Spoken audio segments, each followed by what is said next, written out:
سلام عرض می‌کنم خدمت دوستان عزیزم به کانال لایف ترید هاب. خیلی خوش اومدین. من میلاد سرافراز هستم، معامله‌گر بازارهای مالی فارکس CFD. امروز 16 دسامبر 2025 هست و طبق روال ما معاملات روزمون رو به اشتراک میذاریم و اینکه دیروز ما 2 تا معامله انجام دادیم. اولین روز حساب پراب بود که 2 تا معامله ما منجر به ضرر شد. حالا من در روز میتونم که تا 3 تا معامله ریسک بکنم، اما دیروز چون روز اول بود و اولین روز حساب پراب بود دیگه ذهنم پذیرش 3 تا معامله ضررده رو نداشت و اون حس خوبی نداشتم. برای همین معاملات رو تعطیل کردم تا به یه روز دیگه موکول بشه و از لحاظ روانی و حسی خودم رو یه ذره آپدیت بکنم. امروز حالا اومدیم با قدرت، انشالله که بتونیم معاملات خوبی رو انجام بدیم. امروز روز پر اخباری هستش و اینکه اخبارای زیادی منتشر شده که بریم ببینیم که اصلا اخبار چجوری منتشر شده، به نفع دلار بوده یا نه و بازار تا الان به چه صورتی حرکت کرده و بتونیم تحلیل بررسی بکنیم بازار رو و کارمون رو شروع بکنیم. با من همراه باشید. خب خدمتتون عرض شود که بله میبینید که اخبار عمده‌اش هم منتشر شده و اخبار NFP به سود دلار بوده. البته یه اخبار NFP ماه اکتبر هم منتشر شده که به خاطر تعطیلی دولت منتشر نشده بود و اخبار NFP این ماه هم که به نفع دلار شد. حضورتون عرض شود که ولی نرخ بیکاری به ضرر دلار شد، خرده فروشی به ضرر دلار شد. خب بله بریم ببینیم که بازار به چه صورتی حرکت کرده. خب این تایم روزانمون هستش که میبینیم که بازار ریزش داشته. بذاریم من تایم 15 دقیقه میبینید که این تایم 5 دقیقه مون بازار یه صعودی داشته و یه نزولی کرده. حدوداً 10 دقیقه دیگه بازار هم باز میشه، ما تحلیلمون رو انجام بدیم. خب میبینید که بازار کف روز قبلمون رو هم هانت کرده. احتمال میدم که بازار بخواد بیشتر ریزش بکنه تا این اوردر بلاک هم برسه. من این اوردر بلاک هم مشخص میکنم تایم روزانه و احتمال داره که این نقدینگی هایی که اینجا هست رو بخواد برداره. خب تایم 4 ساعتمون میبینید که اون لگی که ما مشخص کردیم رو شکونده. الان در حال حاضر لگ مهم ما اینجا هست و الان قیمت توی کانالی داره حرکت میکنه. این کانالش هست که من مشخصش کنم توی تایم 4 ساعته. این یک کانالی هستش که قیمت داره توش فعلا نوسان میکنه. الان هم توی این FVG اینجاست و احتمال داره که بخواد این FVG هم پوشانی پیدا کرده با این کانال. احتمال داره که از اینجا بخواد یه ریزشی داشته باشه. حضورتون عرض شود که تایم 1 ساعتمون هم بله در حال حاضر لگ اصلی که ما داریم این لگه و این سقف خیلی مهم بود که نتونست، فقط یه هانتش کرد و به این FVG برخورد کرد. خیلی قشنگ نکنید، این دقیقا همون کانالیه که تایم 4 ساعت مشخص کردیم که میتونه توی 1 ساعت هم مشخص بشه.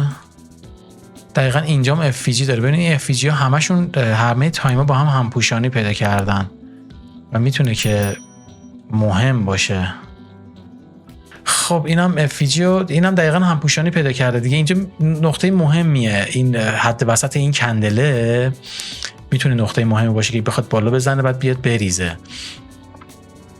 خب اینو فعلا نظریه های ماه دیگه. ما دیروز هم همین نظریه ها رو دادیم ولی بازار هر جور که خودش خواست رفتار کرد. ببینید دقیقاً این FVG توی تایم 15 دقیقه مون هم کاملا محسوس و مشخصه و برداشتتش.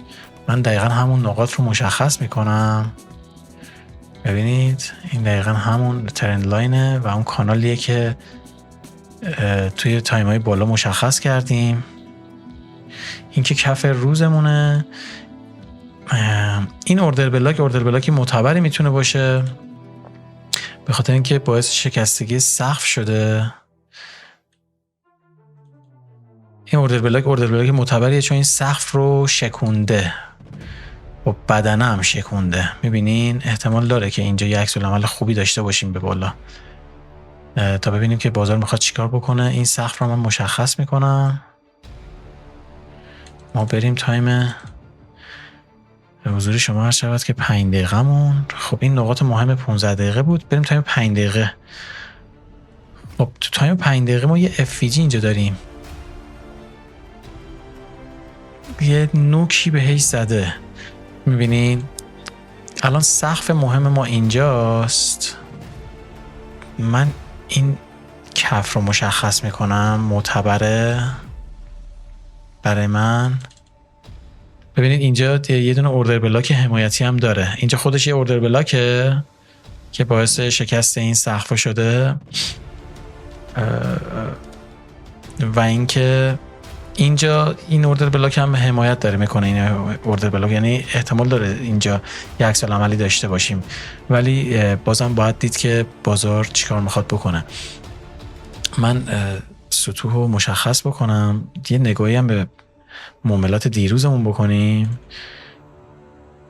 خب اینجا یه اوردر بلاک خیلی قدر داریم، همون جایی که معاملات دیروز انجام دادیم. خب ما معاملات دیروز نگاه بکنیم بهش. حضورتون عرض شود که ما دیروز اینجا توی زیر این نقدی، یعنی زیر این کف رو من نقدینگیاشو در نظر داشتم که خیلی نوسان کرد این کندل اینجا، حتی تا این بالام اومد، یعنی اومد اینجا تا این پایین اومد. من اینجا وارد پوزیشن بای شدم که قیمت تا این بالام اومد، اما خب زورش زیاد بود دیگه، نزولی بود و خدمتتون عرض شود که اومد استاپ منو زد. من چیزی که مد نظرم بود این نقدینگی های این کف بود. با این اوردر بلاک هم در نظر داشتم که اومده بود بهش رسیده بود. حالا چیزی که هست خیلی قدرت فروشنده ها زیاد بوده. توی معامله دوم هم دقیقاً همونجوری اومد این نقدینگی های زیر رو براش خیلی منتظر موندیم. اینجا خیلی نوسان داشت، منتظر موندم که این کف رو خیلی چشم به این نقدینگی این کف بود و تو ذهنم فقط داشتم اینو فکر میکردم که این نقدینگی رو برداشت من وارد بشم و همین کارم کردم. البته طبق پلنم انجام دادم، چون کفی که مشخص کردم من دو تا معامله‌ام طبق پلن بود. سطوحی که مشخص کرده بودم رو طبق پلن عمل کردم، ولی خب روند نزولی بود که من میتونستم به معامله سومم رو وارد فروش بشم، اما دیگه ذهنم پذیرای اون نبود، دیگه پر شده بود از لحاظ روانی و نپذیرفتم. در صورت این معاملات دیروزم بود، دوتا معامله دیروز، تا ببینیم که امروز چه عکس العملی نشون میده به معاملات ما بازار. 4 دقیقه دیگه بازار باز میشه. من یه استاپ میکنم، یه 2 دقیقه یه تنفسی میگیرم، میرسم خدمتون. خب حدوداً 1 دقیقه دیگه بازار باز میشه. البته اخبار PMI مونده برای ساعت 6 و ربع، یه ربع دیگه اخبار PMI هست. ما تایم 1 ساعتمون هم ببینیم. بله تایم 15 دقیقمون الان رسیده به مووینگ اوریج. ببینیم این مووینگ اوریج رو رد میکنه یا نه. کف ما رو کاملا شکون. 10 ثانیه دیگه بازار باز میشه. بله بازار خیلی پرسرعت. منتظر میمونیم ببینیم که میخواد چیکار بکنه. آیا نوسان میخواد بکنه همینجا، یا اینکه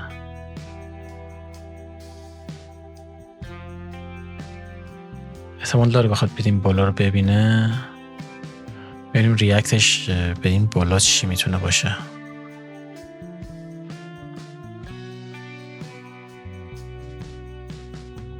من احتمال میدم که بخواد به این سقف کانال هم برسه، بعد بخواد بریزه.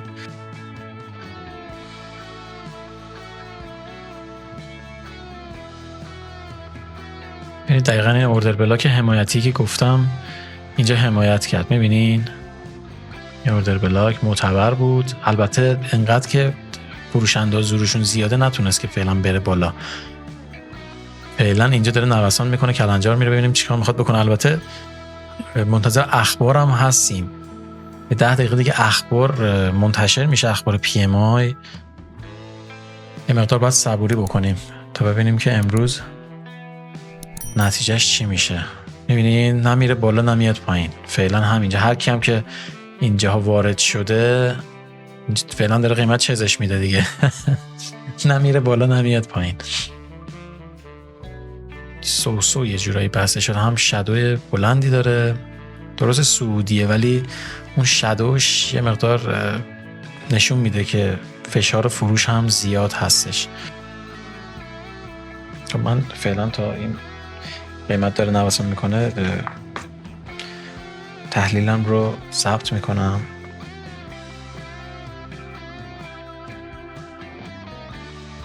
نشونه های سردرگمی داره بازار، میدونین اخبارم یکی خوب یکی بد شد. بازار نمیدونه که باید بالا بره یا پایین بیاد، گیجه یه مقدار. من ترجیح میدم تو این بازار اصلا فعلا ورود نکنم، شاید اصلا به ما راه نده، چون اصلا بلا تکلیفه یه جورایی که من دارم میبینم.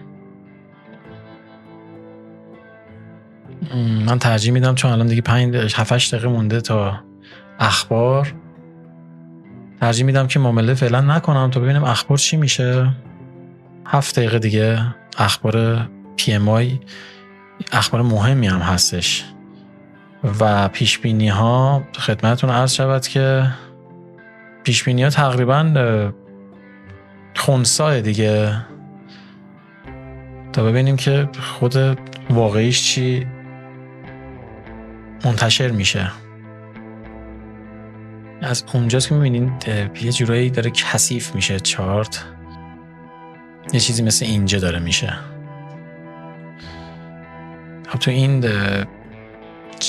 حالت بازار معامله کردن بده دیگه، سخته، چون اصلا مشخص نمیکنه نسبت ریسکی هم که بذاری یهو میبینی میاد میزنه و میریزه یا میاد خراب میکنه معامله رو.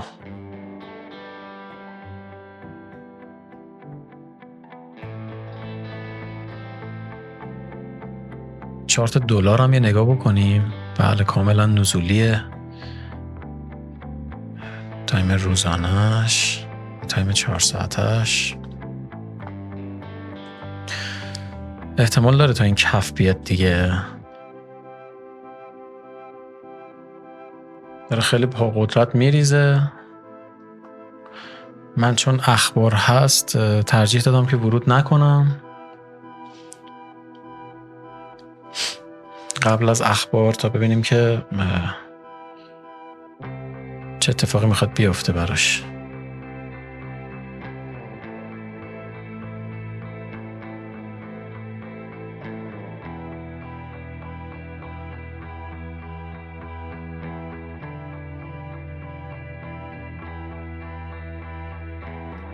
من آپدیت میکنم چارتم رو، میتونه یه عکس العمل سریع داشته باشیم. 3 2 1. بله خب به ضرر دلار شد و احتمال ریزش بیشتر هم هستش. توی این FVG احتمال داره که بخواد دوباره ریاکتی نشون بده و برگرده قیمت.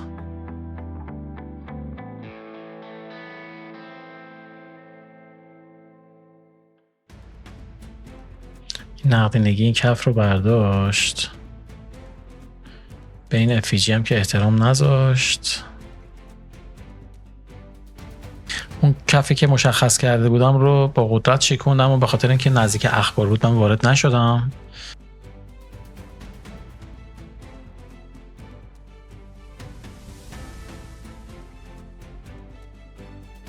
این قیمت از اینجا توی رنجی رفته دیگه، اینجا رنجش شروع کرده، اینجا کف رنج رو نقدینگیشو زده، دوباره نقدینگی رو زده، رفته بالا کامل سقف رنج رو نقدینگیشو زده.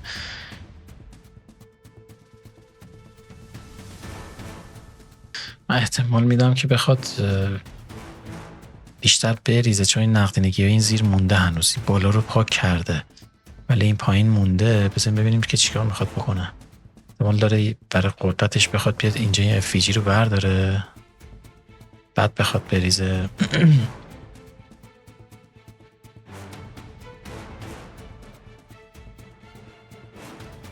من اینجا یه ریسک میکنم و وارد معامله میشم.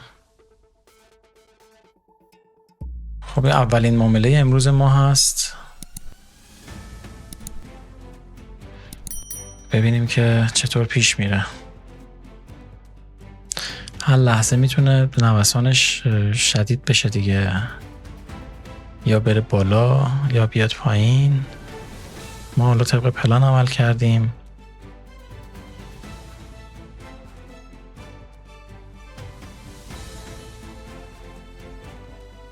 ببینیم بازار جواب صبوری ما رو میده یا نه.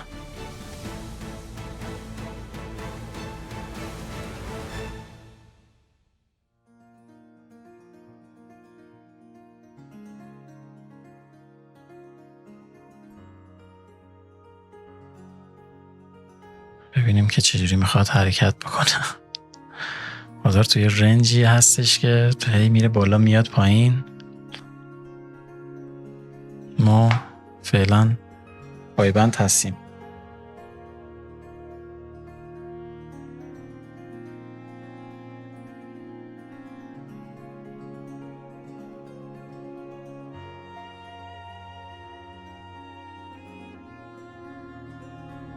فشار فروش بالاه.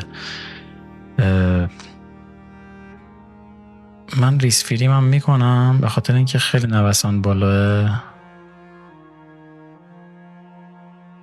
چون خیلی طول کشید دیگه. من ریس فری کردم چون نوسانم خیلی بالاه. بزنیم ببینیم میزنه بالاخره تیپی 2 ما رو.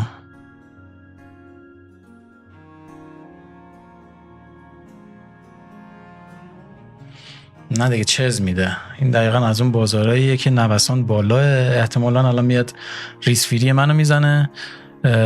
اگه این کار بکنه امروز رو با همین ریس فری به پایان میرسونیم دیگه، تا نزدیک تیپی 2 هم اومد. اما خب برگشت بالا. یک کوچولو همت بکنه ما تیپی 2. بله اینم نتیجه صبوری ما بود که صبر کردیم و تونستیم که تو این بازار پرنوسان خدمتتون عرض شود که تیپی 2 مون رو بگیریم و معامله‌مون رو تک معامله امروزمون به سود بشینه. و این نتیجه صبر توی معاملات هست تا تونستیم که یک معامله خوب رو بگیریم. درسته یه مقدار نوسان زیاد بود ولی حداقل این سود ما رو به ما داد. خب امیدوارم که براتون مفید بوده باشه. تک معامله امروزمون سود شد و خدا رو شکر حسابمون برگشت به حالت اولیه. انشالله که تو روزهای آینده بتونیم که معاملات خوبی رو انجام بدیم و کم کم حساب رو رشد بدیم. خیلی ممنون که همراه من بودین. لطفاً لایک، سابسکرایب و اون زنگوله رو هم بزنید که هر موقع من محتوای تولید میکنم بهتون اطلاع داده بشه. و اینکه تا یه لایو ترید دیگه شما رو به خدای بزرگ میسپارم. بدرود.